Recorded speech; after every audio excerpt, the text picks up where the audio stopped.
ओम भीष्म द्रोण तटा जयद्रथ जला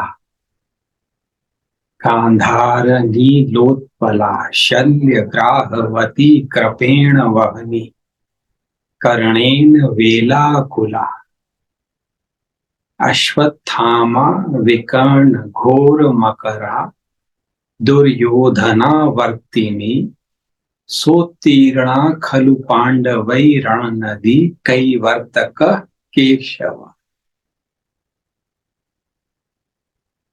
ऐसे माधव को, ऐसे केशव को, ऐसे प्रभु को कोटि कोटि प्रणाम, जो ऐसी नदी में खेवैया बनते हैं, अनायास ही तार देते हैं, जिसमें भीष्म और द्रोण जैसे दो तट हैं।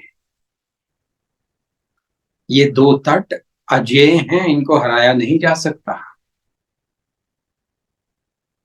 जयद्रथ जल है, गांधारी का भाई गंधार नरेश शकुनी, वो उसमें खिले हुए जहरीले पुष्प हैं। शल्य ग्राहवती कृपेण वहनी, शल्य एक मगरमच्छ की तरह है, उसकी धारा जो उसमें लहरें हैं, कृपाचार्य है, वो भी अजेय हैं। कृपाचार्य कभी मरते नहीं हैं। जो हनुमान जी और बलि राजा और विभीषण आदि जो अजेय अमर जो जन हैं, उनमें कृपाचार्य भी है। उस नदी में दुर्योधन एक वर्लपूल की तरह है, कर्ण है वहां, ये सारे के सारे दुशासन है। ऐसी नदी जिसको पार करना असंभव है, पर माधव के साथ बैठ जाओ किश्ती में, संभव हो जाता है, देखते देखते पार हो जाती है।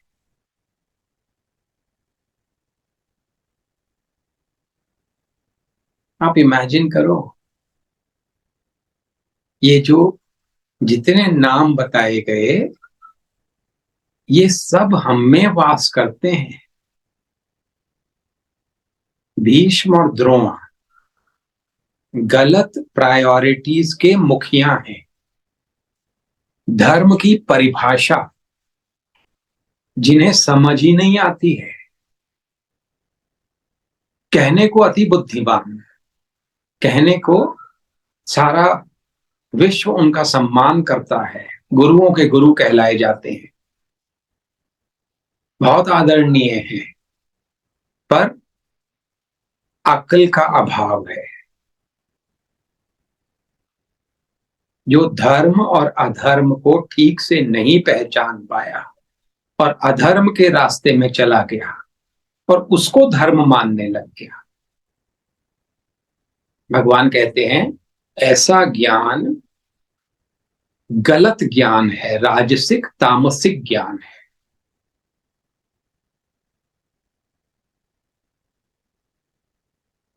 दुर्योधन अहंकार है हमारा।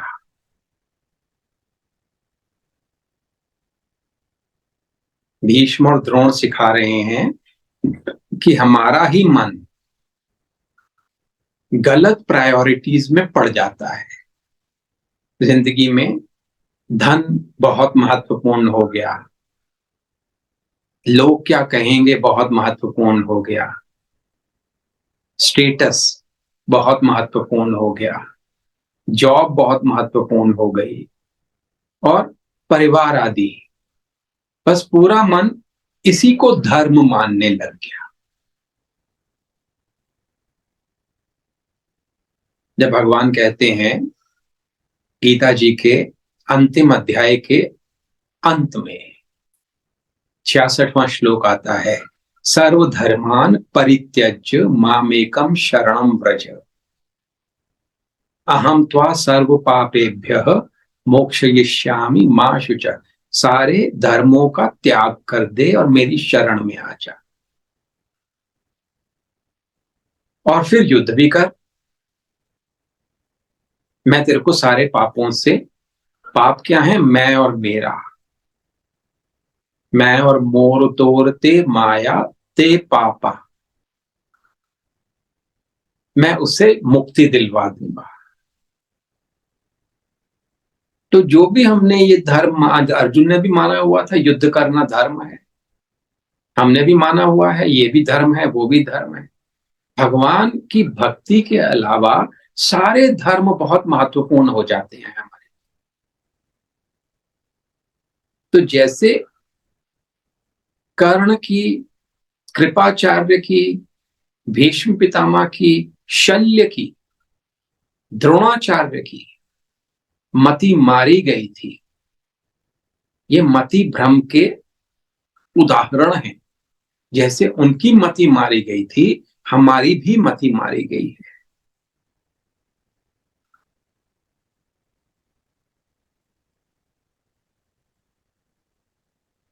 मन में सारा दिन क्या विचार उठते हैं आपके, खुद से पूछो। वो आपको बतलाएगा कि आपके लिए महत्वपूर्ण क्या है जीवन में।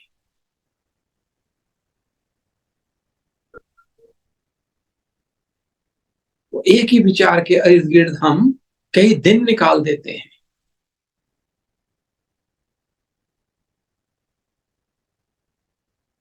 तो प्रायोरिटीज, लक्ष्य भेदन करना हो तो लक्ष्य जाने तो सही, भेदन कैसे होगा।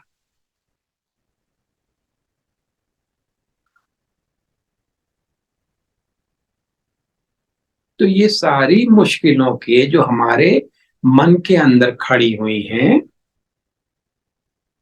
माधव की शरण में चले जाएं, वो अनायास यूं निकलवा देंगे वहां से। जब वो कहते हैं अनन्यास चिंतयन्तो माम ये जना पर्युपासते तेषाम नित्याभियुक्तानाम योगक्षेमम वहाम्यहम्। एक साधारण अर्थ लोग इस बात का ये लेते हैं कि भगवान की अनन्य शरण ले लो तो वो आपका योगक्षेम वहाम्यहम् वहन करेंगे। मतलब आपको कभी रोटी, कपड़ा, मकान इसकी कभी दिक्कत नहीं होगी, धन की कभी दिक्कत। ये बहुत ही गौण मतलब है इस श्लोक का। जो आपके योग में क्षेम हुआ है वो उसको संभाल लेंगे, शरण में तो जाओ। जो ये लक्ष्य निर्धारित न कर पाना और मन का दसियों जगहों में भटकना हर समय चलता रहता है, उसको ठीक कर देंगे।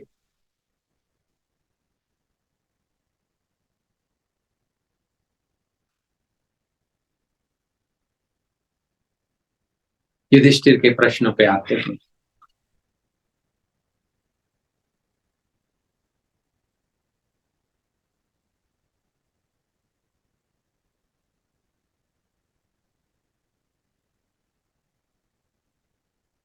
यक्ष प्रश्न पूछ रहे हैं, चित्त पर नियंत्रण कैसे संभव है।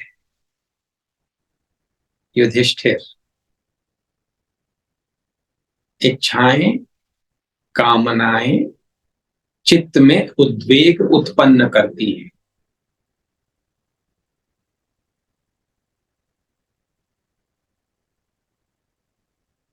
इच्छाएं, अपेक्षाएं,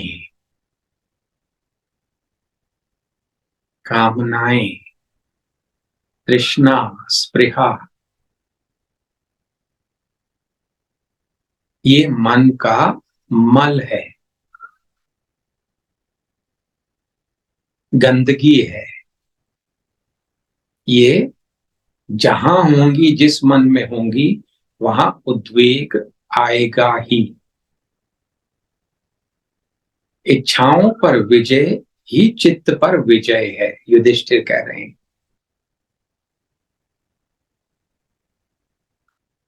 इच्छाओं पर विजय ही चित्त पर विजय है। चित्त पर विजय हुई और परम सुख की प्राप्ति स्वतः हो गई।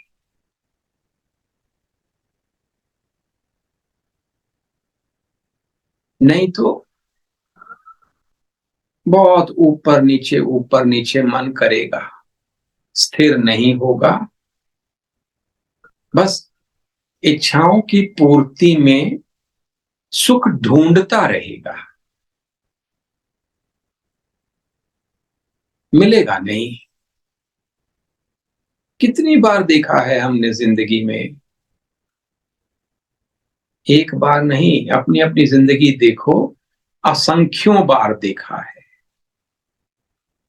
मरे जा रहे हैं किसी इच्छा की पूर्ति के लिए, जब पूरी हो गई तो उसका महत्व खत्म।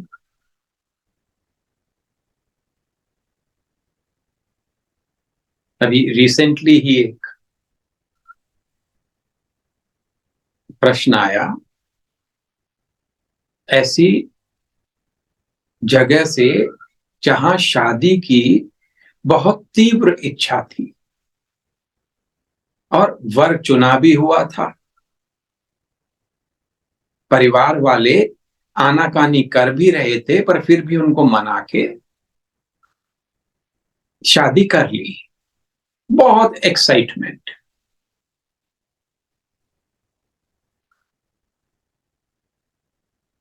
ऐसे लगा जैसे एक जिंदगी की मुराद पाली, ऐसा व्यक्ति मिल गया है जीवन में। और शादी के पहले 7 दिन रो रो के निकले। अभी मैं डिटेल में नहीं जाऊंगा। ऐसा नहीं है कि वो व्यक्ति जिससे शादी हुई वो गलत है, वो भी एक अच्छा सज्जन व्यक्ति है,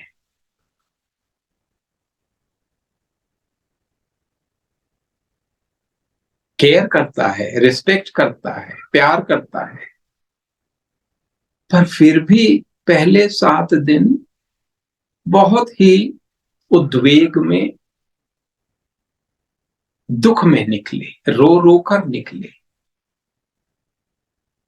इच्छा की पूर्ति होने से कुछ नहीं होता है, बस थोड़ी देर के लिए उस पर्टिकुलर जो ऑब्जेक्ट था या व्यक्ति था उसके प्रति उद्वेग शांत हो जाता है, उस इच्छा के कारण उठा हुआ उद्वेग थोड़ा शांत हो जाता है, पर मन का स्वभाव नहीं बदलता इससे। एक इच्छा पूरी हो गई, पर पीछे जो मन का स्वभाव है, जो नींव है, जहां से इच्छाएं अपेक्षाएं खड़ी हो रही हैं, वो जीवित ही है। वो आपको भ्रमित करता रहेगा, बार बार आपको समझाता रहेगा कि अब उसकी तरफ जाओ, अब ये वाली इच्छा, अब ये वाली कामना।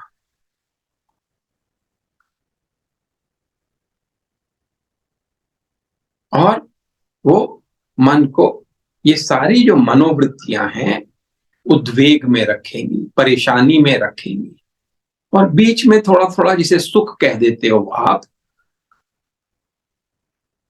वो भी आएगा।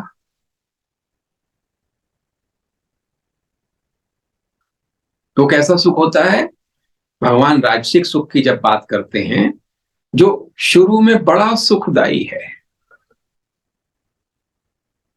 पर बाद में परिणाम में दुखदायी है। एक बहुत मोटा उदाहरण लेते हैं कि कोई पर्टिकुलर रेस्टोरेंट में जाते हैं हम और खूब छक के खाते हैं, बफे पे जाएंगे हम कि आज तो यहां 80 तरह की वैरायटीज हैं, हर चीज चखनी है। और जब चख रहे हैं उस समय खुशी हो रही है, क्योंकि आपकी जिह्वा को तृप्ति मिल रही है उस स्वाद से। और फिर घर जाते हैं तो पहले तो सिर भारी हुआ हुआ है तो एकदम सोने का दिल करता है, और फिर पेट खराब हो जाता है, बार बार टॉयलेट जाना पड़ रहा है, या किसी और को कॉन्स्टिपेशन हो जाती है, या किसी और को और कोई प्रॉब्लम हो जाती है। तो ऐसा सुख जो शुरू में बड़ा सुखदायी हो, परिणाम में बुरा हो, भगवान कहते हैं राजसिक सुख है। इससे स्थायी सुख नहीं मिलता है। इससे मन में लॉन्ग रन में उद्वेग पैदा होते हैं। वही युधिष्ठिर कह रहे हैं।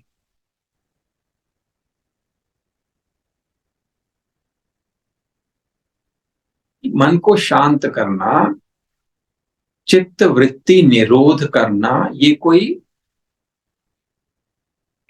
मैकेनिकल काम नहीं है।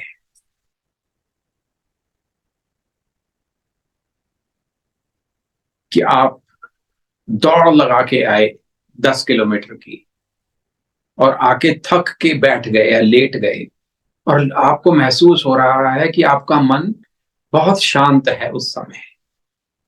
वो थकावट के कारण है, वो समझदारी के कारण, बुद्धिमत्ता के कारण नहीं है। रात को जब आप गहरी नींद में होते हैं, स्वप्न नहीं आ रहे होते, जिसे सुषुप्ति कहते हैं, वहां पर भी चित्त वृत्ति निरोध हुआ हुआ है, परंतु आपका स्वभाव अभी फाउंडेशन में जिंदा है। जो आपके पैटर्न्स हैं, जिसमें आप बार बार घूम रहे हैं, बार बार उस ट्रैप में, उस जंजाल में फंस रहे हैं, वो अभी भी पीछे जिंदा है। जब तक उसको नहीं ठीक करेंगे तो चित्त वृत्ति निरोध नहीं हो सकता।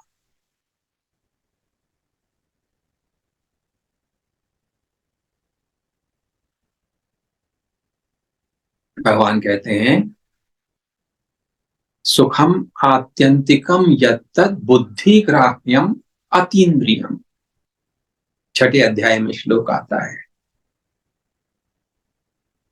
सुखम आत्यंतिकम, इन्फिनिट हैप्पीनेस, अथाह सुख, ये सात्विक बुद्धि या पवित्र बुद्धि से ही आता है। बुद्धि ग्राह्यम, बुद्धि द्वारा ये पकड़ा जाता है। जब समझ ठीक हो जाती है ना, और ठीक समझ का अर्थ है नानक दुखिया सब संसार सो सुखिया जो नाम आधार। नानक नाम जहाज है, जो चढ़े सो उतरे पार। बुद्धिग्राह्यम अतीन्द्रियम, जो इंद्रियों से परे है। आज तक का अपना जीवन देखें तो सारा सुख हम इंद्रियों के द्वारा ही प्राप्त करने की कोशिश कर रहे हैं।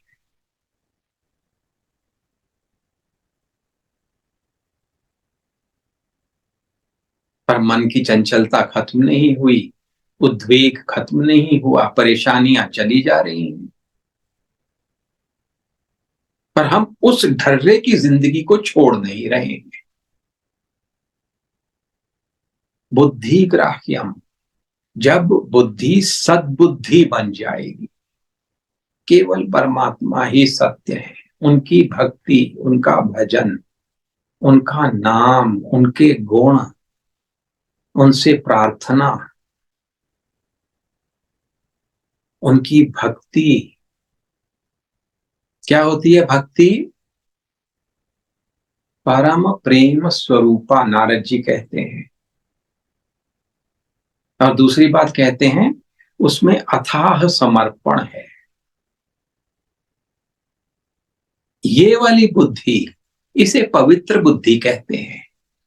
परमात्मा ही सत्य है, और परमात्मा के प्रति अनन्य भक्ति और पूर्ण समर्पण भी सत्य है। बाकी सब मिथ्या है, संसार केवल कल्पना मात्र है। बुद्धि ग्राह्यम जब श्री कृष्ण भगवान कह रहे हैं, ये अर्थ है इसका। अतीन्द्रियम, इंद्रियों के विषयों को महत्व देना बंद कर दे। हाँ, जीवन यापन के लिए जो कार्य कर रहे हैं उसको भगवत समर्पण बुद्धि से करते जाएं। जब भगवान कह रहे हैं वापस आ जाओ, सर्वधर्मान परित्यज्य, ये नहीं कहा कि परिवार से भाग जाओ, पर मामेकम शरणम व्रज, उसको धर्म नहीं मानना। परिवार पालन ये एक धर्म है जो गौण है, पर परिवार को भगवत स्वरूप देख के उनकी सेवा करना और सारे फलों को भगवान के अर्पित कर देना, ये कहीं बड़ा धर्म हो गया, कहीं ज्यादा इंपॉर्टेंट महत्वपूर्ण धर्म है। कार्य नहीं बदलेंगे। जो रोटी किचन में आप खड़े होके बना रहे हो, या बर्तन साफ कर रहे हो, या कपड़े धो रहे हो, या ऑफिस जा रहे हो, या अपनी दुकान, कुछ भी जो भी कार्य कर, वो कार्य बदलने की बात है नहीं, यहाँ पे भाव बदलने की बात।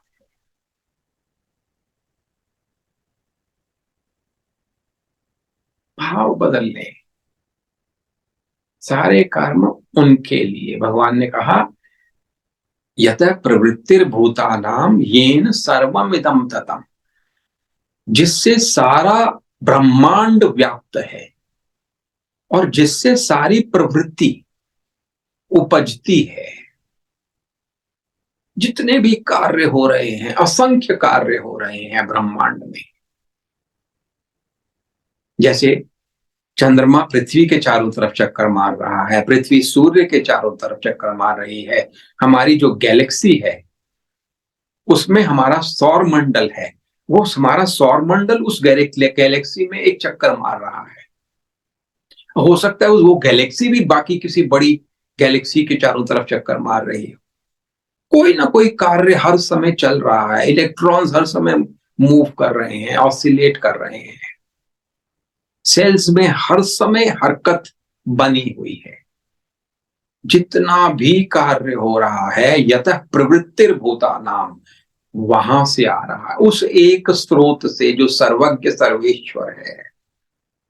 येन सर्वम इदम ततम, जो इस पूरे ब्रह्मांड में व्याप्त है, स्वकर्मणा तम अभ्यर्च्य, अपने कर्मों द्वारा उनकी अभ्यर्चना करो। सिद्धिम विंदति मानवः, तब सिद्धि मिलती है। तब सिद्धि का क्या अर्थ है? मन स्थिर होगा और परमात्मा में वास मिलेगा, ज्ञान द्वारा, भक्ति द्वारा।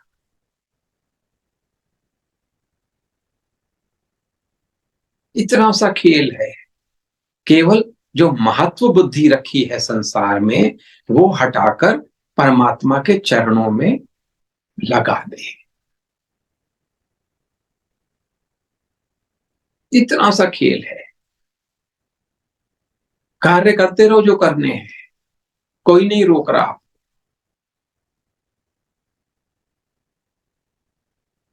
अगला प्रश्न पूछते हैं। यक्ष कहते हैं सच्चा प्रेम क्या है? युधिष्ठिर, स्वयं को सभी में देखना सच्चा प्रेम है। स्वयं को सर्वव्याप्त देखना सच्चा प्रेम है। स्वयं को सभी के साथ देखना सच्चा प्रेम है।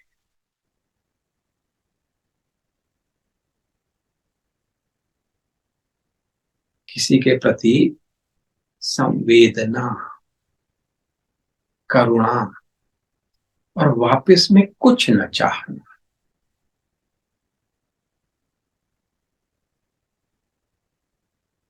कोई अपेक्षा भी नहीं है। जो सामने है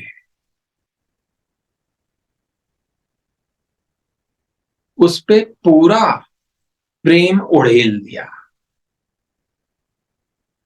अब वो सामने नहीं है तो मन पीछे भी नहीं भाग रहा।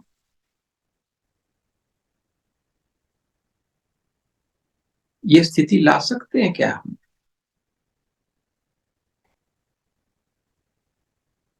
क्योंकि वो भी परमात्मा का रूप है, और अब जो दूसरा व्यक्ति सामने आके खड़ा है वो भी परमात्मा का रूप है। किसी से कुछ नहीं चाहिए। कोई जीव हो, भूचर हो, नभचर हो, जलचर हो, पेड़ पौधे हो, कुत्ते बिल्ली आदि हो, जो सामने है, और खासकर वो व्यक्ति हो जो तमस प्रधान है या बहुत रजस प्रधान है, उनसे भी ये मांग भी नहीं कि तुम बदल जाओ। और वो घर के अपने ही परिवार के व्यक्ति हो सकते हैं। मन में क्या वृत्ति रखी है? अकारण प्रेम की, या कोई ना कोई कारण, कोई ना कोई कंडीशन लगा के प्रेम कर रहे हैं, कोई ना कोई चाह बना रखी है, कोई ना कोई अपेक्षा बना रखी है। तो वो अपेक्षा चाह से युक्त जो प्रेम है उसे एक हल्का दर्जा दिया गया। प्रेम उसमें भी है, ऐसा नहीं है कि प्रेम नहीं है, पर वो हल्के दर्जे का प्रेम है जिसमें सुख दुख चलते रहेंगे। और जिस प्रेम की युधिष्ठिर बात कर रहे हैं वो सब परमात्मा के रूप है। सब में राम, सिया राम मैं सब जग जान, करहु प्रणाम जोरी जुग पान। सब में राम, सब में राम, सिया राम। जो स्त्रियां हैं सीता जी का रूप है, जो पुरुष हैं राम जी का रूप है। जोरी जुग पानी, दोनों हाथों को जोड़कर करहु प्रणाम, सबको प्रणाम। सब परमात्मा के रूप।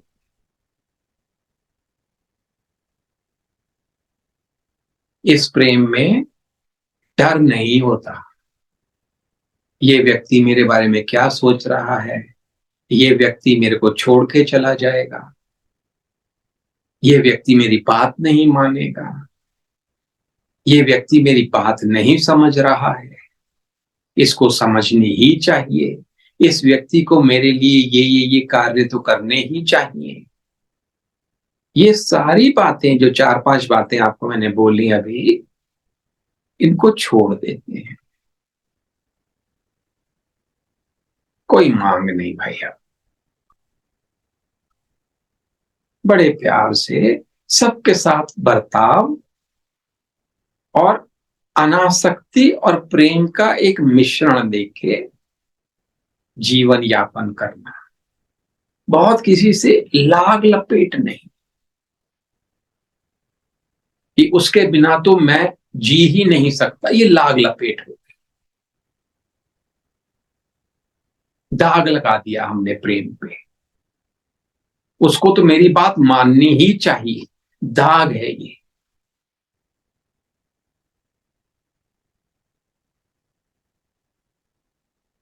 तो दोनों प्रश्नों को जो अभी हमने पढ़े उनको एक साथ देखो, अलग अलग करके नहीं।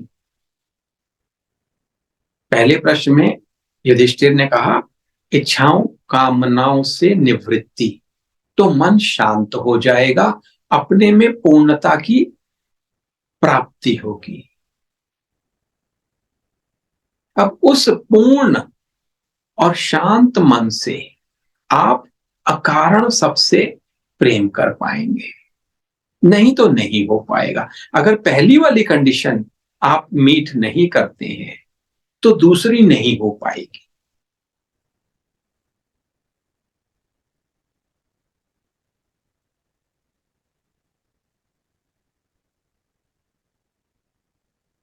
भगवान कहते हैं यम लब्ध्वा चापरम लाभम मन्यते नाधिकम ततः, जिसको प्राप्त करके कोई और लाभ नहीं लगता, फिर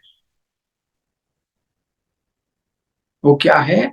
स्वरूप की प्राप्ति, या स्वरूप पे जो पर्दा पड़ा था उसको हटा देना और स्वरूप का अनुभव। मीरा भाई ने क्या कहा? पायो जी मैंने राम रतन धन पायो, वस्तु अमोलक दी मेरे सदगुरु, कृपा कर अपनायो। ओ, राम जी का नाम दे दिया मेरे सदगुरु ने, और इससे ज्यादा महत्वपूर्ण कुछ है ही नहीं। ये धन मिल गया मेरे को, राम रतन धन मिल गया। वही भगवान कह रहे हैं, यम लब्धवा चापरम लाभम मन्यते नाधिकम तथा, यस्मिन स्थितो न दुखे न गुरुणापि विचाल्यते।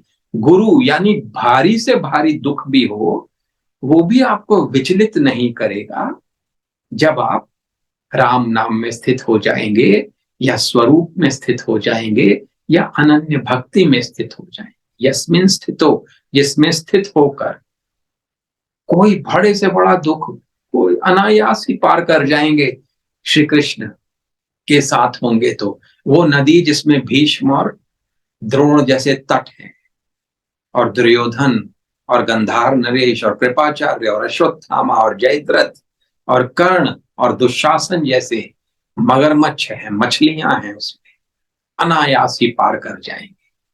भगवान हम पे कृपा करें कि हम जो जो भी इन लोगों ने हमें सिखाया है, दुर्योधन ने, द्रोणाचार्य ने, भीष्म ने, कर्ण ने, हम वो सीख लें, और जो उनके अवगुण थे वो अपने अंदर से निकालें। उनको एक मिरर की तरह, एक शीशे की तरह देखें।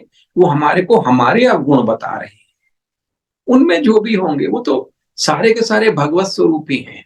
भगवान तमस रूप में भी आते हैं, और रजस रूप में भी आते हैं, और सत्व रूप में भी आते हैं। भगवान ही मगरमच्छ बनते हैं, भगवान ही एक सज्जन पुरुष बनते हैं। सब कुछ वही है।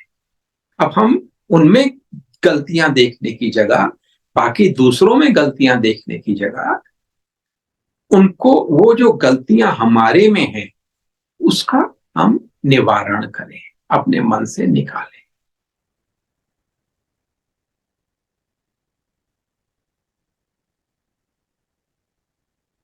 अपने दिल में अपने इष्ट को बिठाओ।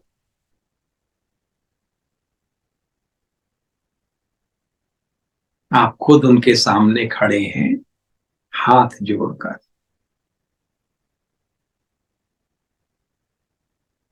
उनसे प्रार्थना कर रहे हैं, हे प्रभु, मेरे मन से सारी चंचलता, सारा उद्वेग हटा दो। मैं उसकी कीमत देने को तैयार हूं। साष्टांग प्रणाम करो उनको। कीमत क्या है? इच्छा, कामना, अपेक्षा, भोग बुद्धि मेरी हर लो। जो संसार में मैंने बहुत महत्व बुद्धि कर रखी है वो मेरी हर लो। जो मेरी धर्म अधर्म की परिभाषाएं गलत हो गई हैं उनको ठीक कर दो। मुझे स्व में पूर्णता दो, स्वानंद में स्थिति दो। मुझे आपके अनन्य प्रेम में स्थिति मिले, और जो भी मेरा बर्ताव रहे आज के बाद, इस क्षण के बाद, अकारण प्रेम, अकारण शांति से भरा हुआ।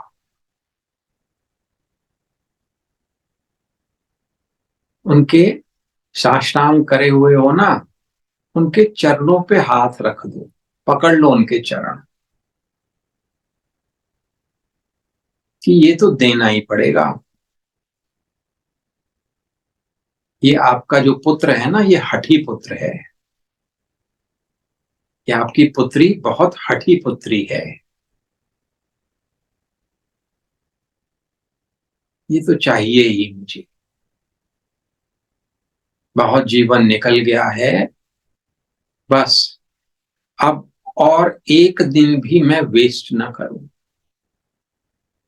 ये तो चाहिए ही।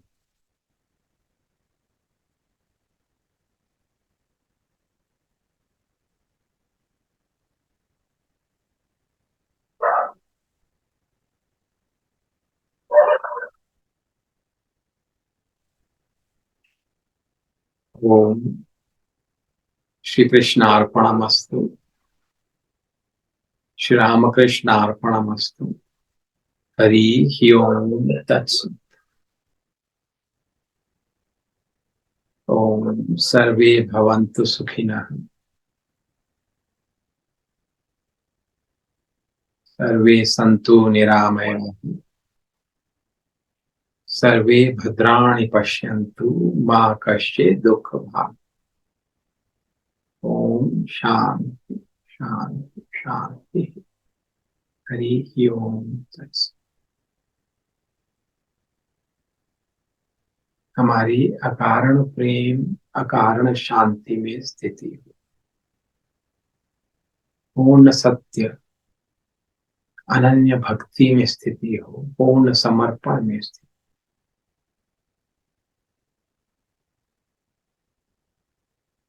अब जब तक सोते नहीं हैं, अपने मन में अपना अपना मंत्र बड़े प्यार से, बड़ी श्रद्धा से उस मंत्र का जाप करें।